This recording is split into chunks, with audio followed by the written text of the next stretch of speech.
Hello and welcome to another edition of Capital Market Live on Channels Television. I'm Willie Bong here in Lagos, and first, let's check in on the markets. We start with Europe, where stocks closed low on Friday as investors reacted to central bank policy decisions and monitor developments surrounding China's Evergrande Group. The German DAX fell 0.72%, France's CAC 40 index declined by 0.95%, and the UK's FTSE 100 dipped lower by 0.38%. Elsewhere, German business sentiment fell for the third consecutive week in September, and that's according to the country's Institute for Economic Research, IFO.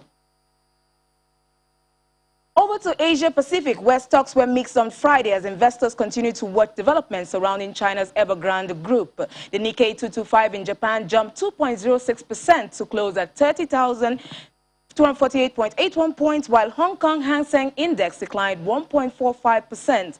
Similarly, mainland Chinese stocks slipped on Friday, with the Shanghai Composite down 0.8%.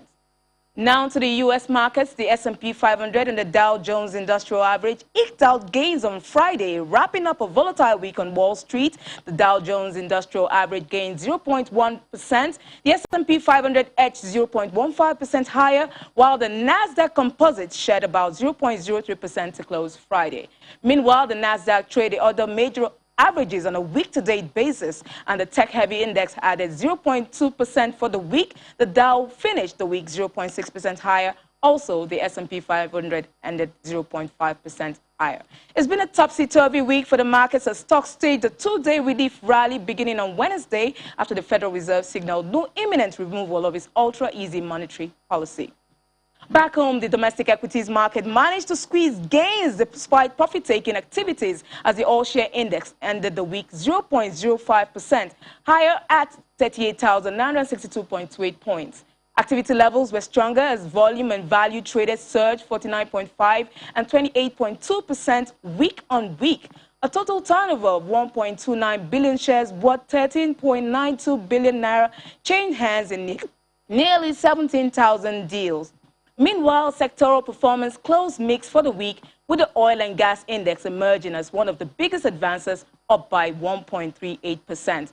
Pharmadeco PLC topped the gainers chart for the week by 3.21%. Score Nigeria led the laggers down 17.92%, while the trio of FBN Holdings, UBA, and GTCO were the major contributors to the total volume of shares traded this week. Similarly, activities at the unlisted securities market ended the week positive as both the NASD OTC Security Index and market cap increased by 0.95%. At the same time, NASD investors gained 6.07 billion naira, taking the market capitalization to 639.747 billion naira this week, in contrast to 645.54 billion naira recorded on Friday, September the 17th. Also, total volume of securities traded increased by 32.72% to 14.12 million units, while value jumped by 160.4% to 617.14 million naira. NASD PLC led three other gainers for the week. Its share price rose by 55.6% to close at 11 naira 11 kobo, while Friesland Campina Wamco Nigeria was among the losers. Let's cross over to the fixed income markets, where bullish sentiments returned to the bond secondary market due to increased demand in anticipation of a lower yield following the federal government's Eurobond issuance, as well as investors seeking to fill lost bids from Wednesday's bond auction. The overall average yield fell by 7 basis points to 11.2%, following buying activity which was spread across the benchmark curve.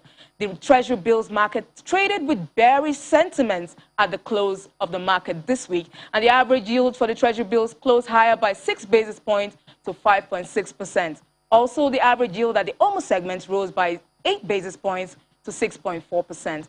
In the coming week, the CBN is set to roll over 111.87 billion naira worth of Treasury bills maturities to the market participants at the primary market auction. Now I have with me this evening Mr. Tajuddin Olayinka, stockbroker and CEO of Wyoming Capital Markets, to discuss the happenings in the capital market this week. A myriad of things are happening in the market, but we're going to start with the equities today. Welcome. Thank you so much for coming on the program, Mr. Tajuddin. Thank you for having me. Good evening. There have been, like I said, myriads of events in the market this week. We'll start off with equities. Although the equities market has been on a downward trend for most of the week, yet it closed positive for the week. Is the market becoming bullish again? And what may be responsible for the positive turnaround? I'm glad that you're also following the market. You've seen the movement, and it's been up and down. It goes up, it comes down. It tells you one thing that market has been in that mode, and the reason being that nothing new to excite the market is in the market space at this time.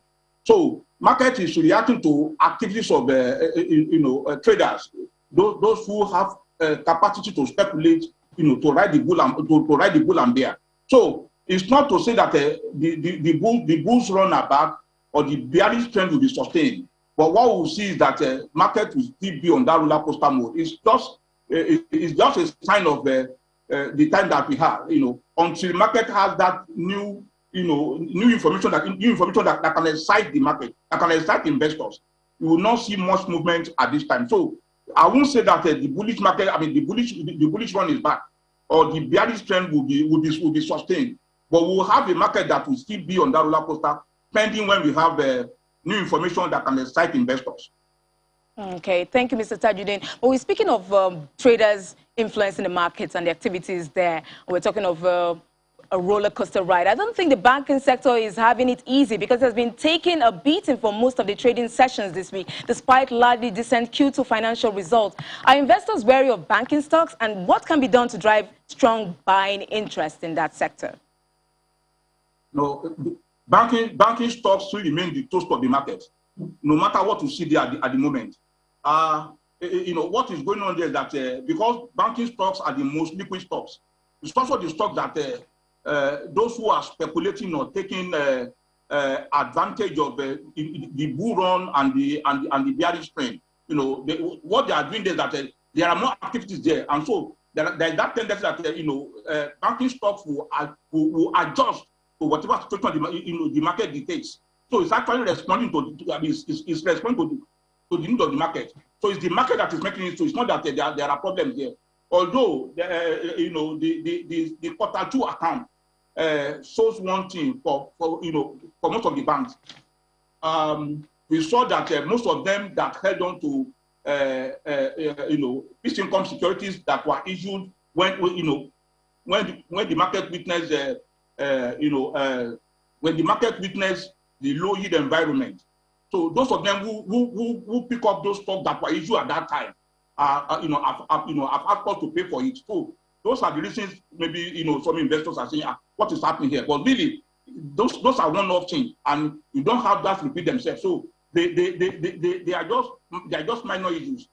So I think banking stocks still remain the toast of the market. We saw that on Friday. We're speaking of toast of the market. A lot of buys were in bellwether stocks, and the banking stocks were not left out. What exactly is happening?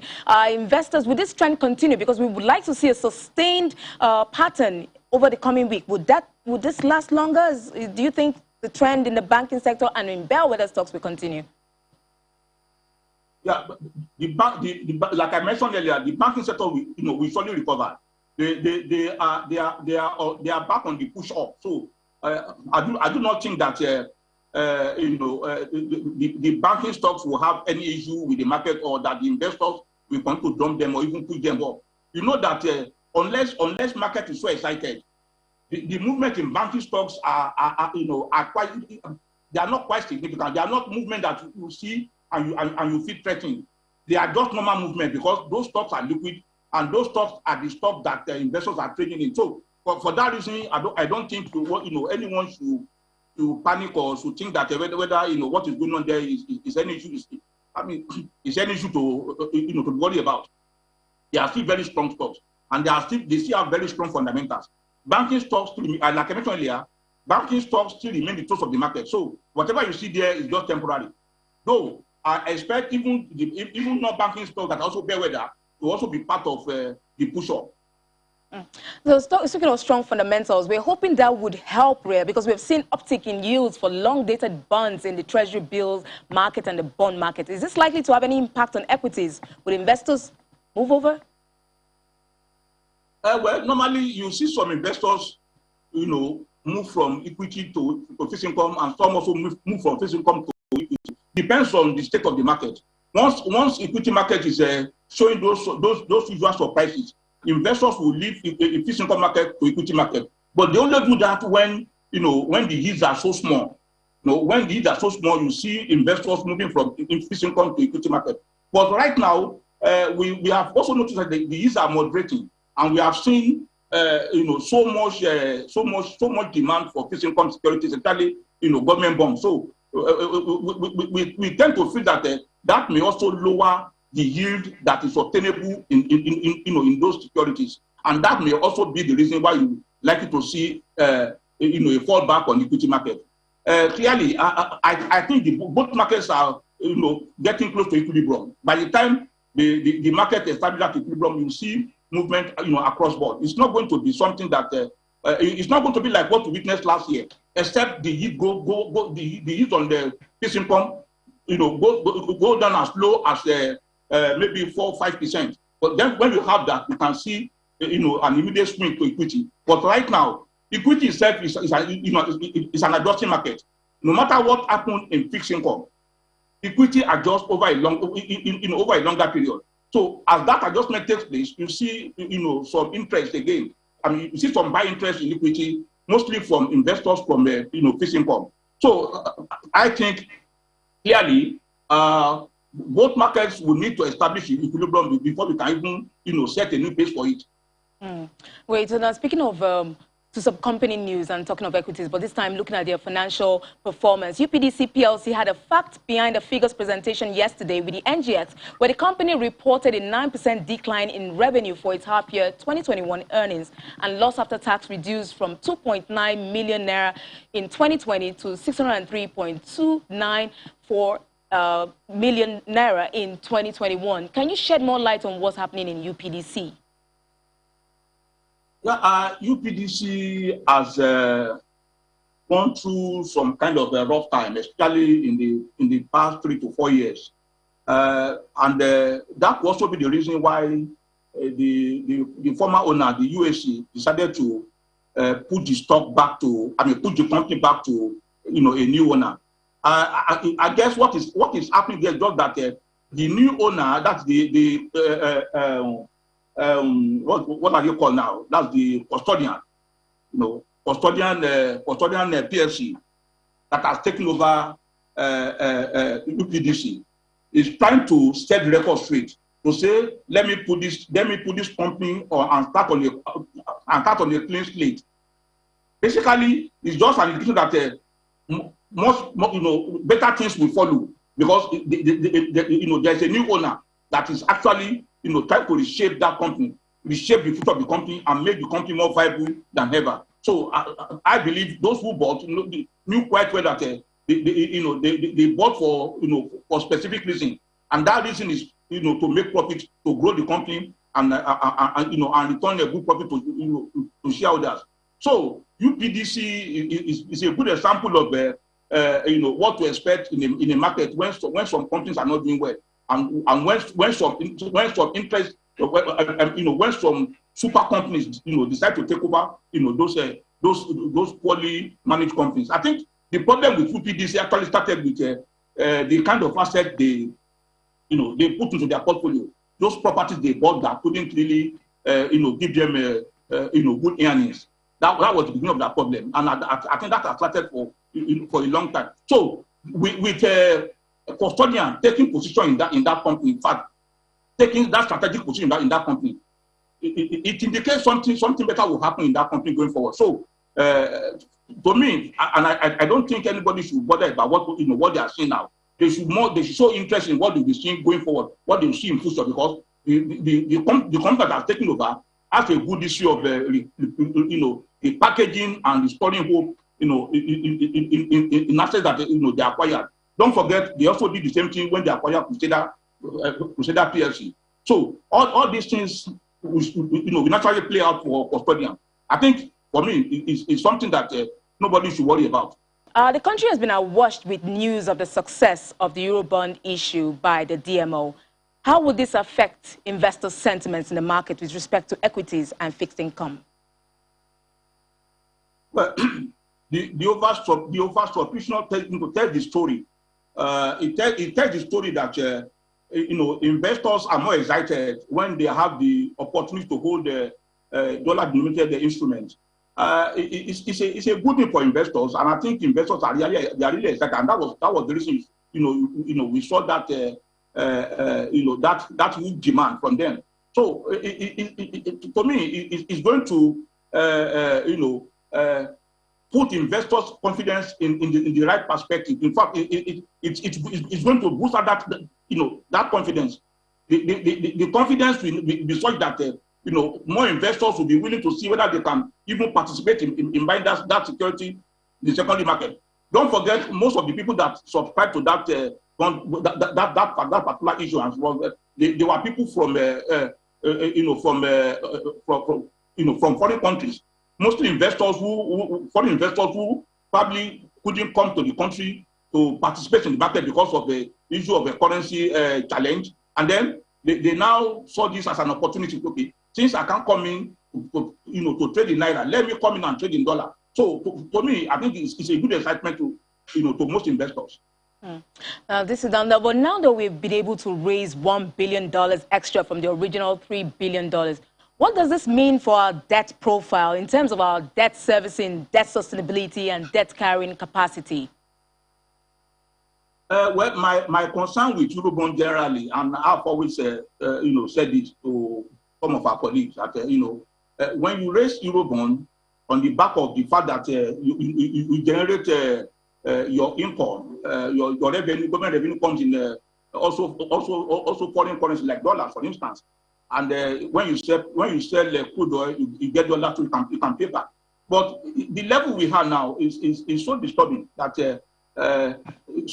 most of these Eurobonds will end up with what CBN is going to use to support the market, and that becomes a challenge, because the moment we raise Eurobond and it's not used for projects, or it's not used for projects that can actually generate foreign currency for the economy, other than just used to stabilize the foreign exchange market by CBN, it gives some concern. Although it's also better that the CBN will now have something to fall back on, at least to remove uncertainties around the FX market. For me, it's a serious challenge. Even before the issuance, before this particular issuance, we had that challenge that we were going too high in the area of debt, and government should at least exercise caution, because what this money means, as far as I'm concerned, I understand the process. I know that what they eventually use this money for is to support FX market. If that is the process, and that is very likely to be the reason, it may not really tell it may not give a good indication about the economy, but it will actually increase the problem that we are having about debt burden. For me, the government should just think twice about all this accumulating debt unnecessarily. So, but if our debt profile looks so bad, why do we have an oversubscription of over 400%? Are we not, in this way, like the IMF said earlier this week, they're entering a debt trap, if I quote that? Well, it seems to me that government has no choice for now. And it seems to me that that's the only option they have, and they tend to want to explore that option. Going forward, they don't want to get the economic trap. When they get into debt trap, somehow they will get rescued. But the state we have, I think it's more important for them to exercise caution. That's the best way to put it. Fine, they have done that, and the investors have shown interest.